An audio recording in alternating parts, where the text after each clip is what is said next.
नमस्कार दोस्तों, इमेजिन कीजिए कि आप एक brand new Vande Bharat express में बैठे हैं। सीट्स बिल्कुल न्यू हैं, बड़ी और साफ खिड़कियां हैं और ट्रेन 130 किलोमीटर प्रति घंटे की रफ्तार से दौड़ रही है। आपको लगता है कि शायद हम वाकई एक सुपर पावर देश बनने की राह पर हैं। लेकिन तभी आपकी नजर नीचे गिरती है सामने वाली सीट के पॉकेट में। किसी ने आधा खाया हुआ चिप्स का पैकेट ठूसा हुआ है उसमें। यही नहीं, वॉशरूम के कोने में गुटके की लाल पिचकारी है। इतना ही नहीं, खिड़की के शीशे पर बाहर से फेंके गए किसी पत्थर का निशान भी है। और तभी अचानक वो न्यू इंडिया वाला सपना का टूट जाता है। यही हमारे देश का सबसे बड़ा प्रॉब्लम है। हमें वर्ल्ड क्लास इंफ्रास्ट्रक्चर चाहिए, हमें बुलेट ट्रेन चाहिए, हमें $5 ट्रिलियन की इकोनॉमी बनना है। मगर सवाल यह है कि क्या हम उन सड़कों और ट्रेनों पर चलने के लायक सिविक सेंस रखते हैं? आज के इस वीडियो में हम किसी नेता या पार्टी की नहीं बल्कि अपनी ही बात करेंगे। हम बात करेंगे उस सिविक सेंस की जिसके बिना कोई भी देश कभी महान नहीं बन सकता। हम देखेंगे क्यों एक भारतीय व्यक्ति दुबई या सिंगापुर के एयरपोर्टों पर उतरता है तो सबसे सभ्य इंसान बन जाता है, लेकिन जैसे ही वो दिल्ली या मुंबई आता है उसे सड़क पर थूकने और कूड़ा करने में शर्म नहीं आती। चलिए कुछ असल घटनाओं से शुरुआत करते हैं। सितंबर 2024 की बात है। छत्तीसगढ़ के महासमुंदर जिले में नए दुर्ग विशाखापट्टनम वंदे भारत का ट्रायल रन चल रहा था। दुख की बात तो यह है कि उद्घाटन से सिर्फ 2 दिन पहले कुछ लोगों ने उस पर पत्थरबाजी की और 3 कोचों की खिड़कियां तोड़ दी। 16 सितंबर को वंदे भारत ट्रेन के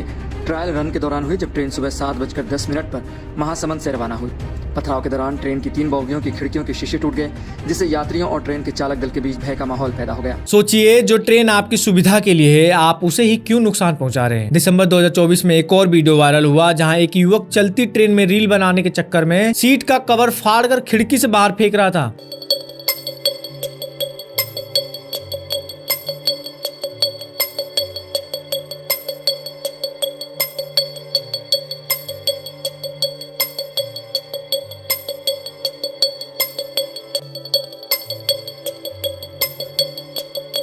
ये कोई अनपढ़ आदमी नहीं था, बल्कि इसके पास स्मार्टफोन था, इंटरनेट था और शायद अच्छी डिग्री भी होगी। आखिर ये जाहिलियत आती कहां से है? नवंबर 2025 की एक घटना ने तो हद ही पार कर दी। मुंबई के पास एक क्लाइमेट एक्टिविस्ट ने एक आदमी को बीच समंदर में कचरे से भरा बैग फेंकते हुए देखा। जब एक्टिविस्ट ने पूछा कि ये सब साफ कौन करेगा, तो उस आदमी ने बड़ी बेशर्मी से उसकी तरफ इशारा करते हुए कहा कि तुम साफ करोगे। ये जो अधिकार वाली भावना है, ये जो तेरे बाप का क्या जाता है या मेरे बाप का क्या जाता है वाली सोच है, दरअसल यही हमारे देश की सबसे बड़ी समस्या है। मगर क्या ये घटनाएं सिर्फ नई ट्रेनों तक सीमित है? बिल्कुल नहीं। फरवरी 2025 की एक न्यूज रिपोर्ट याद कीजिए। बेंगलुरु के एक नए बने फ्लाईओवर पर उद्घाटन के अगले ही दिन दीवारों पर पान की पिचकारियां मारी गई दिखी गई। करोड़ों की लागत से बना वो फ्लाईओवर 24 घंटे के अंदर किसी पुरानी इमारत जैसा भद्दा दिखने लगा। जनवरी 2026 में पुणे में एक पब्लिक पार्क का वीडियो वायरल हुआ जहां नई लगाई गई एक्सरसाइज मशीनों को कुछ युवाओं ने सिर्फ अपनी ताकत आजमाने के लिए उखाड़ फेंका। क्या ये सिर्फ तोड़ फोड़ है या फिर यह हमारे उस कलेक्टिव माइंडसेट का हिस्सा है जिसे पब्लिक प्रॉपर्टी से कोई लगाव ही नहीं है, कोई लेना देना ही नहीं है? अब सवाल आता है कि हम ऐसे क्यों हैं? इसके पीछे एक बहुत ही मशहूर मनोवैज्ञानिक थ्योरी है जिसे ब्रोकन विंडो थ्योरी कहते हैं। ये थ्योरी कहती है कि अगर किसी इमारत की एक खिड़की टूटी हुई है और उसे ठीक नहीं किया गया तो धीरे धीरे लोग उस इमारत की बाकी खिड़कियां भी तोड़ देंगे, क्योंकि एक टूटी खिड़की यह संदेश देती है कि यहाँ किसी को परवाह ही नहीं है। भारत में हमने गंदगी और नियम तोड़ने को इतना नॉर्मलाइज कर दिया है कि हमें लगता है कि अगर सब थूक रहे हैं तो मेरे एक बार थूकने से क्या फर्क पड़ेगा। जब आप किसी स्टेशन पर जाते हैं और देखते हैं कि वहां पहले से ही कोने में गंदगी है तो आपका दिमाग उसे गंदा करने के लिए सुरक्षित जगह मान लेता है। यही वो मनोवैज्ञानिक जाल है जिसमें हम सब फंसे हुए हैं। एक और बड़ा कारण है प्राइवेट वर्सेस पब्लिक स्पेस का फर्क। एक औसत भारतीय का घर आपको अंदर से बहुत साफ मिलेगा। हम घर में जूते बाहर उतारते हैं, दिन में 2 बार झाड़ू लगाते हैं, लेकिन जैसे ही हम घर की दहलीज पार करते हैं वो सड़क हमारे लिए सरकारी हो जाती है और हमारे दिमाग में सरकारी का मतलब है किसी की नहीं। हम अपनी 2 BHK की प्रॉपर्टी के लिए जान दे सकते हैं, परंतु जिस पार्क में हमारे बच्चे खेलते हैं, जिस स्टेशन से हम रोज सफर करते हैं, उसे हम अपना नहीं समझते। सोचिए हम कितने स्वार्थी हो जाते हैं कि अपनी कार को चमकाने के लिए उसे बीच सड़क पर धोते हैं और सारा गंदा पानी सड़क पर बहा देते हैं, जबकि हम जानते हैं कि इससे सड़क खराब होगी, गड्ढे बनेंगे। क्या ये वही देशभक्ति है जिसके बारे में हम सोशल मीडिया पर लंबे चौड़े पोस्ट लिखते हैं? दोस्तों, क्या आपने कभी सोचा कि जापान में ऐसा क्यों नहीं होता? 2024 और 2026 के फुटबॉल वर्ल्ड कप के दौरान पूरी दुनिया ने देखा कि मैच हारने के बावजूद जापानी फैंस ने पूरा स्टेडियम साफ किया।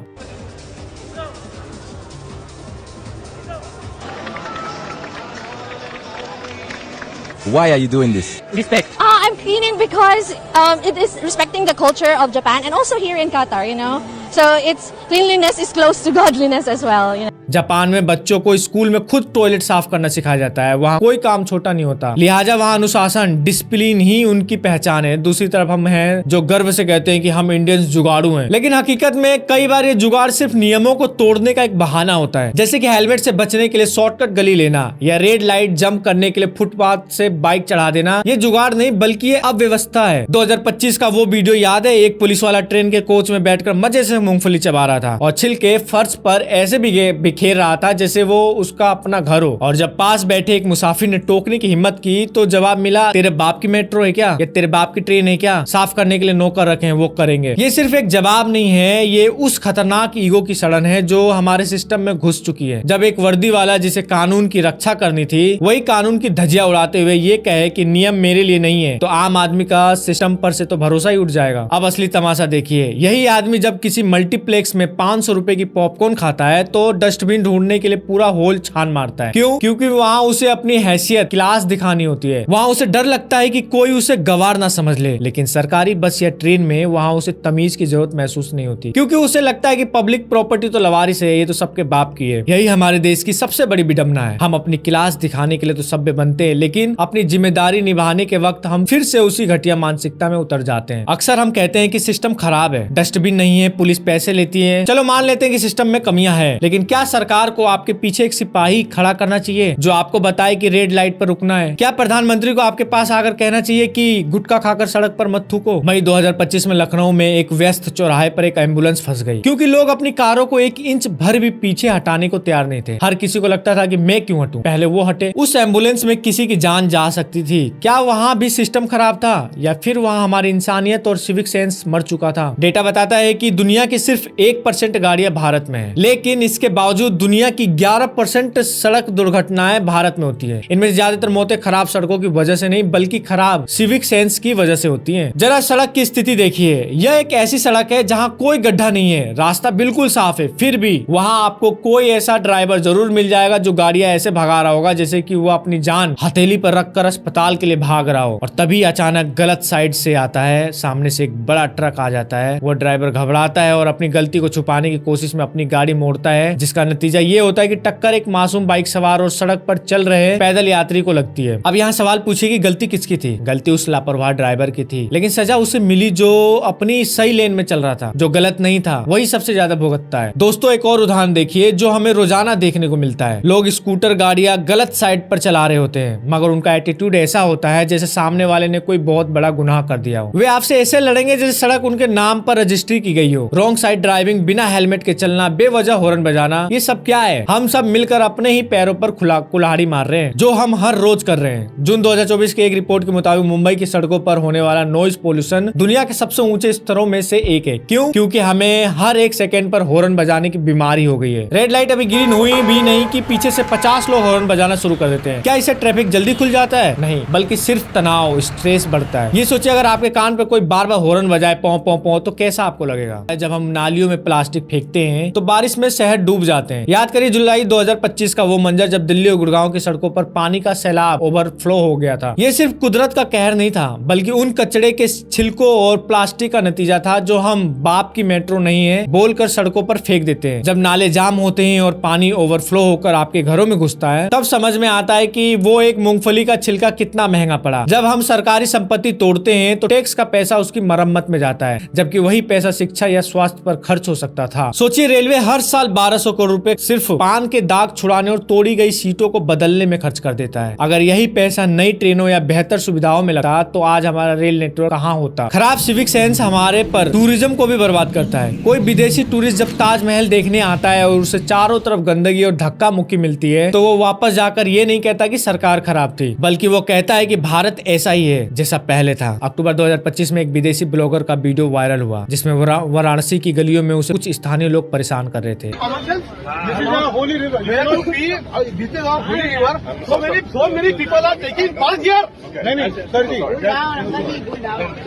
उस वीडियो को लाखों लोगों ने देखा। सोचिए क्या इमेज बनी होगी हमारे देश भारत की। हम अतिथि देव भव की बातें करते हैं, लेकिन क्या हमारा व्यवहार वैसा है? हमें अपने इन बहानों को बिल्कुल छोड़ना होगा। पहला बहाना सब करते हैं, अगर सब सड़क पर कचरा फेंक रहे हैं तो क्या आप भी अपनी नैतिकता बेच दोगे? क्या आपकी अपनी कोई अलग पहचान नहीं है? दूसरा बहाना सिस्टम ही ऐसा है। अगर सिस्टम खराब है तो उसे सुधारने की शुरुआत कौन करेगा? क्या आप सिस्टम का हिस्सा नहीं है? तीसरा सबसे बड़ा बहाना, मेरे अकेले से क्या होगा? याद रखिए, एक एक बूंद से ही समंदर बनता है और एक एक कचरा उठाने वाले हाथ से ही शहर साफ होते हैं। विदेशों में सिविक सेंस की जड़ें बहुत गहरी होती हैं। जर्मनी में अगर आप रात को 10 बजे के बाद शोर मचाते हैं तो आपके पड़ोसी पुलिस बुला लेंगे, क्योंकि वहाँ राइट टू पीस को बहुत गंभीरता से लिया जाता है। यही नहीं, स्वीडन में कचड़े को इतने अच्छे से रिसाइकिल किया जाता है कि उन्हें अब दूसरे देशों से कचरा मंगाना पड़ता है ताकि उनके एनर्जी प्लांट चलते रहें। वहाँ लोग इसलिए नियम नहीं मानते क्योंकि उन्हें सजा का डर है, बल्कि इसलिए मानते हैं क्योंकि उन्हें अपने देश से प्यार है। क्या हम सिर्फ क्रिकेट मैच जीतने पर ही झंडा लहराकर अपना प्यार दिखाएंगे? क्या हम अपने देश को साफ रखकर उसका सम्मान नहीं कर सकते? अक्टूबर 2024 में इंदौर की एक घटना याद आती है। एक छोटी सी बच्ची ने अपनी कार से बाहर चिप्स का पैकेट फेंकने वाले एक अमीर आदमी को टोक दिया और उसका पैकेट उठाकर उसे वापस दे दिया, और वो आदमी शर्मिंदा हो गया। बदला वैसे ही आता है जब हम गलत को टोकना शुरू करते हैं, जब हम ये मानना बंद कर देते हैं कि गंदगी और अव्यवस्था हमारी किस्मत है। इसका समाधान बहुत सिंपल है, लेकिन मुश्किल भी है। पहला, सामाजिक बहिष्कार, मतलब सोशल बॉयकॉट। अगर कोई आपके सामने नियम तोड़ रहा है तो उसे विनम्रता से टोकिए। जब तक हम गलत को गलत कहना शुरू नहीं करेंगे, लोग उसे सही समझते रहेंगे। हमें कूल बनने की परिभाषा बदलनी होगी। सड़क पर स्टंट करना कूल नहीं है, बल्कि एम्बुलेंस को रास्ता देना कूल है। दूसरा, शिक्षा। हमें अपने बच्चों को सिर्फ कोडिंग और मैथ नहीं सिखाना, बल्कि उन्हें ये सिखाना है कि एक समाज में कैसे रहा जाता है। तीसरा, कानून का डर। सिंगापुर जैसे देशों में थूकने पर भारी जुर्माना है। भारत में भी जब तक नियम तोड़ने की कीमत जेब पर भारी नहीं पड़ेगी, तब तक कुछ लोग नहीं सुधरेंगे। हमें अपने अधिकार जताने वाली भावना को छोड़ना होगा। हम अक्सर सोचते हैं कि मैंने टैक्स दिया है तो मुझे कुछ भी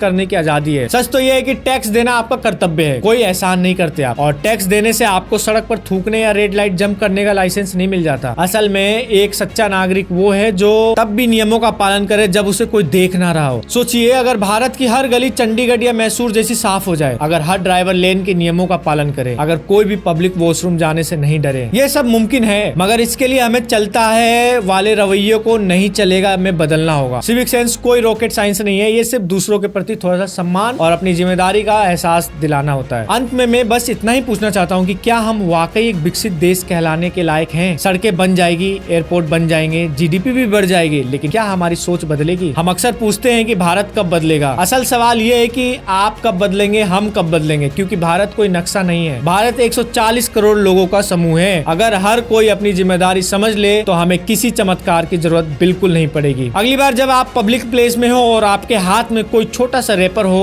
और आप उसको पब्लिक प्लेस में ऐसे ही फेंक दें, तो बस एक पल रुक कर सोचिएगा, अगर भारत का हर नागरिक बिल्कुल वैसा ही व्यवहार करे जैसा आप उस वक्त कर रहे हैं, तो क्या हमारा देश स्वर्ग बनेगा या नरक? क्या आप उस गंदगी का हिस्सा बनना चाहते हैं जिसके बारे में आप घंटों बैठकर शिकायत करते हैं, या फिर आप उस समाधान का हिस्सा बनना चाहते हैं जिसकी इस देश को सख्त जरूरत है? फैसला आपके हाथों में है, क्योंकि देश हमसे बनता है और हम अपने सिविक सेंस से। दोस्तों, अगर आपको लगता है कि ये बात हमारे सोसाइटी के लिए इम्पोर्टेंट है तो वीडियो को लाइक जरूर करना और अपने फ्रेंड्स और फैमिली के साथ शेयर भी जरूर करना, ताकि सिविक सेंस वाली डिस्कशन हर घर तक पहुंचे। और अगर आप ऐसे ही डीप आई ओपनिंग टॉपिक्स पर वीडियो देखना चाहते हो तो चैनल को सब्सक्राइब भी जरूर कर देना और बेल आइकन भी दबा देना, बिल्कुल मत भूलना, वरना अपडेट मिस हो जाएगी। मिलते हैं नेक्स्ट वीडियो में, तब तक के लिए जय हिंद, जय भारत, धन्यवाद।